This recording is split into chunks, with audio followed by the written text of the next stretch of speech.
Brother.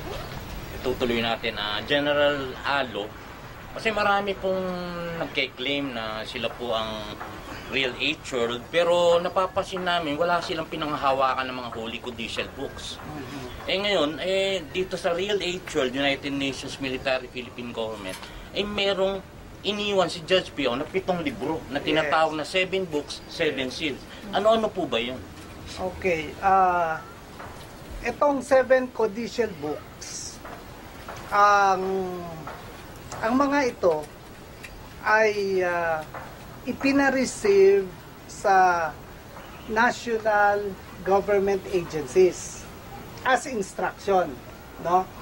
This started from years 1965, 66, 67, 68, 69.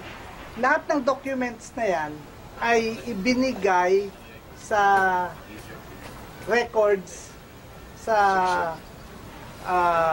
Office of the President,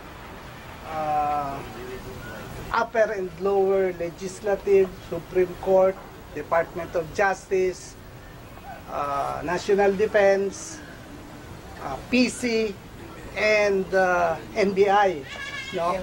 So, itong mga documents na to ay makikita ninyo sa archives. At for every document na makikita nila, dito na hawak ng 01 base, ay merong stamp received at nakalagay doon yung corresponding date. Say, ang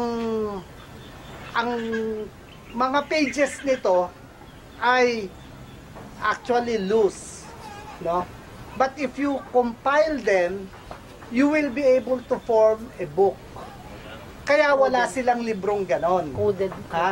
This was done in a coded form. Now, meron tayong circular memorandum, meron tayong general order, meron tayong transmission memorandum, meron din tayong letters of instruction, and yung last nga is World Military Court Order.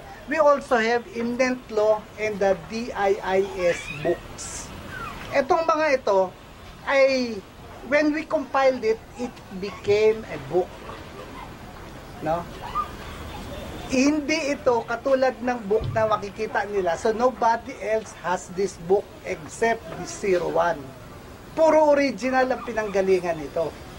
And siguro if yung ibang claimants na may hawak sila na ilang pages, no? I'm sure they do not have the whole compilation. Lahat ng pinirmahan, this is called the documents that are sealed with the living God. Pirmado ito ni Judge Pihaw. And it also has his personal seal, the thumb mark. And these are all original. These are all instructions of the world government to the national government. So, if they have a set like we have, then siguro compiled lang din yan, but it's not complete. So,